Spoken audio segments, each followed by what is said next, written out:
So now I'd like to introduce our 3-minute speaker this evening, Rebecca Johnson.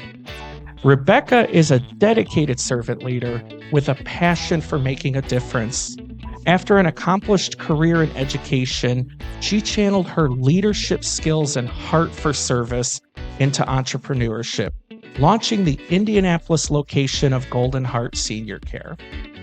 As a business owner, she is committed to providing compassionate, high-quality care for seniors while supporting their families. So everyone, please give a big hand for Rebecca Johnson.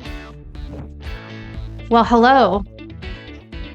2 roads diverged in a wood, and I took the one less traveled by, and that has made all the difference. Robert Frost.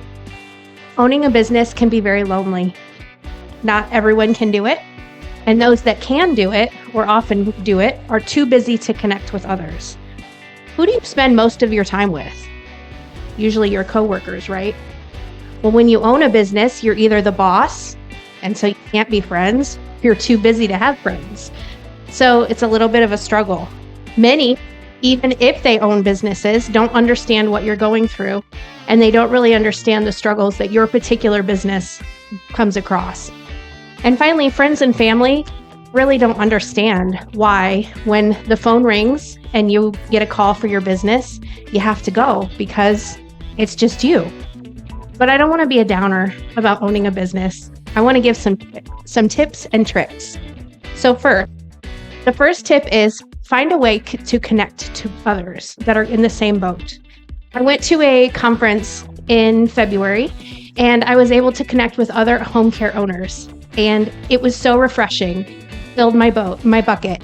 It allowed me to be able to connect with people who have learned and are learning the same things that I did.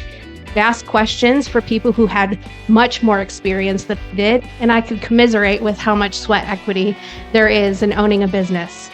So first tip, connect with people who are in the same boat. The second tip is find your people. I run a networking group of ladies, and through thick or thin, no matter what comes across, I know that when the you-know-what hits the fan, they're going to be there for me. Understand me, they know me, they challenge me professionally, they encourage me personally, and they're there. So tip number 2, find your people, because I know that when life throws me a curveball, they're going to have my back. And finally, find ways to keep learning. I don't know about you, but I work between, 70 to 90 hours a week.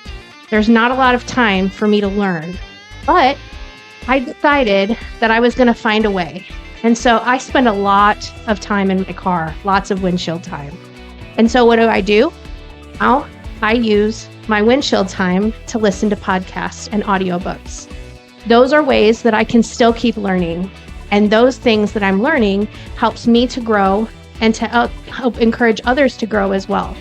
So tip number 3, find a way to keep learning.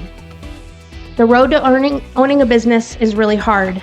It's filled with lots of hours, lots of work, emails, phone calls, middle of the night panic calls, lots of hard decisions.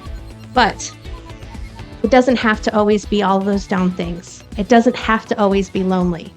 So if I could give you 3 things to leave you with, find a way to connect with others, find your people, and lastly, find a way to keep learning.